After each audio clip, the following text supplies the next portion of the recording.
And so this is all about labor. You know, all of our life is about labor, according to Solomon. All of our labor is for our stomach, and the stomach's never filled. So these basic drives are now going to be harnessed through the mark of the beast, which will be the line in the sand, because anybody that takes that mark of the system, the mark of the beast, will be excluded from the heavenly courts in their witness against Lucifer. Remember, this all goes back to this appellate court, this appeal that Lucifer has made because he felt that his judgment was unfair. It will be heard, and those that pass the test of refusing to take the mark of the beast will be witnesses in the case of the prosecution against Lucifer in his appeal, and that appeal will definitely go down as long as we remain faithful witnesses unto God. So all of these things are wrapping up very rapidly. And we need to have eyes to see and ears to hear to understand that this system that's been rolling out for thousands of years and is coming to its conclusion as we see this false prophet coordinate all of the final signs and wonders of technology, from military high-tech to computer, television, communication systems to this computerized mark. It's all happening very rapidly, and we're seeing things kind of roll up here at the end of time as we understand it, in our day. And all it's going to take now, as I said before, is a collapse of the world economic system. We had a preview of it in the fall of 2008 when we saw almost in one day the world financial system collapse. Little window into what we can expect in the future as the technology is set up now to be able to inventory the human race. So what Lucifer's done is supersaturate this world's cosmic condition, spiritually poison the world by using his codes to keep the inhabitants of the earth blinded from the spiritual reality. And he's done this by creating world religions, world governments, political systems that give us choices that aren't between heaven and earth, but between brother against brother, party against party, nation against nation, and divides us so that we simply cannot see the spiritual reality. And that spiritual reality is, again, and in conclusion, that he's trying to disqualify the witnesses on the earth so that he can have his appeal in heaven thrown out. In this way, he would be dismissed from his judgment. That's the big picture, and that's what he's all about. But now I want to get into who we are and what we're all about.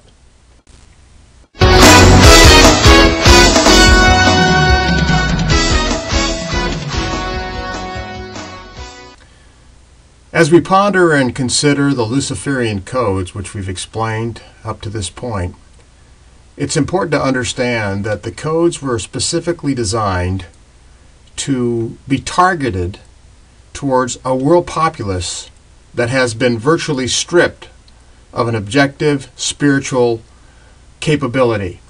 We on earth are almost virtually stripped of a spiritual immune system. And so these codes operate with almost immunity to assail our inner being because we just can't detect what's going on.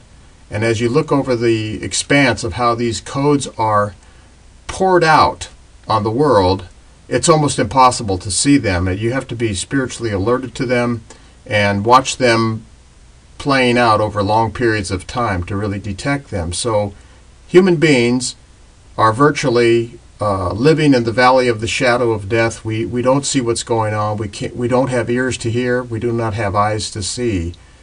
And so these codes are destroying the human race because we are just blinded to what's really going on in the spiritual dimension.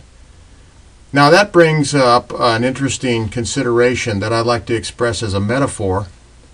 And metaphors are important because they express spiritual realities, and in the course of history, we see them surfacing, as I mentioned earlier in this teaching, and they surface over and over again. And so it's important to see history because we can see how these viruses surface. In World War II, the meteoric rise of Hitler was accompanied by the selection of a man named Joseph Goebbels, who became the propaganda executive over the media at that time. And he was very effective in a sinister way in conditioning the German populace to accept Hitler and his program, his plan called Mein Kampf.